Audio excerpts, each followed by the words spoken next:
إن الله وإنا إليه راجعون dadkii naftooda ku waayay qarax ilaahay dhibtahay naga kor qaado taasida horta waan direeyaa mar labaadka si xun wuxuu sheeg sixir wuu ka daran yahay dab munaafaqshiday muumin baa ku gubta anigu hadal wanaagsan oo taasiye baan diray dabadna dad ba ka faa'iideysto xagga kale ka rogay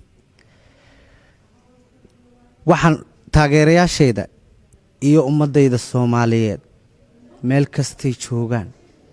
ummadayda Soomaaliyeed meel kastay joogaan waan idin jeclahay idinkana waan ogahay inay jeceshiin waan ka raali gelinayaa sidii intii khaladka u fahantay waan ka raali gelinayaa muqdisho xaal baan siinayaa mar dambe iyo mar horeba maxamed tacsibaad dartay dabcan waad ka daqnatay iminkana waa adiga sheegaya hamiin horena waad sheegtay xalina waa adiga sheegay dhibaatadii ka dhacday muqdisho iyo dadka Soomaalida ku baaba'ay dhibaatada soo gaartay inaad ka tacsiinaysa aadna ka xuntahay waa garanay fanka iyo siyaasadda inaad isku dhexwadi miyaad doonaysaa mise waxaad doonaysaa inaad kala weecisid si aan taageerayaashaadu aysan isugu dhicinin bulshaduna isaga hor imaan cabdi xaafid aad baad u mahadsantahay adiga iyo Universal TV ba aad baan idinku mahadnaqayaa fanka iyo siyaasaddu biikahan waa iska kay murgeen laakiin waan kala saaraya anigu fanaan Soomaaliyeed baan ahay muraayada gariina sitay waan iska saaraya fanaan Soomaaliyeed baan ahay meel walbana waan tagayaa socdaalkayga Yurub markaan dhameeyo UK aan dhameeyo ilaa Muqdisho waan tagayaa labadayda showay ugu horeeyana waxaan ku caawinayaa dadkii ku waxyeeloobay Muqdisho qoysaskoodii inna lillahi wa inna ilayhi raaji'uun ilaahay ha u naxariisto anigu Soomaali waan jeclahay man nacbi si xun wuxuu sheeg sixir wuu ka daran yahay qof baad keligii dadkaba adigu daacadaad u tahay inta u dadaalaysa daryeelkiisa iyo naftiyo sidoo u dulmari lahaa da'dii u dhaafin lahayd hawliyeegu daashay ficil inta isaguna dil iyo xarkiya dabin laabayo ku maqan dibid laabiyada marka fanaanku qof markuu caan noqdo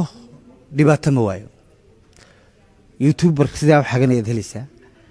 beel si journal wax si khaldan loo gelinayaad arkaysaa laakiin qof la hadalaya waa qofkii jiray in badan baan habaariyo wax arkay social media ma isticmaalo laakiin uurka iiga duceeya oo habaarkii duco iigu bedela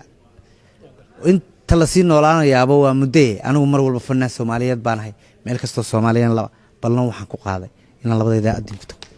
way uga caroodeen hadalkaagii siyaabo kala duwan baa loo fasiray bulshadii Soomaaliyeed oo aan is haysan ba dhibaato ay dhaxtaala fursad waxaan ku siinayaa sharciga dadka Soomaaliyeed ku daawanaya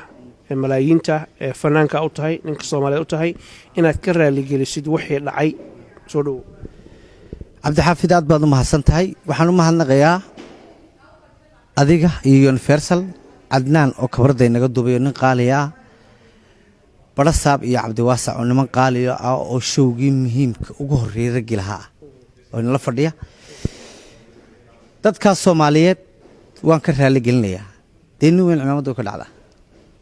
خلط كانوا ولا اسمه كرا يقول تورة ده مركو هرم عمامة دوا يقول تور تاني يقول تورة أنا أقول السياسة دمبنا كمتشرو ballan waxaan idinku qaadayaa meel kasto Soomaali joogto inaan idinku imaado waan idinka raali gelinayaa I love Muqdisho xalna waan siinay intaas ayaanu ku soo gabagabeynay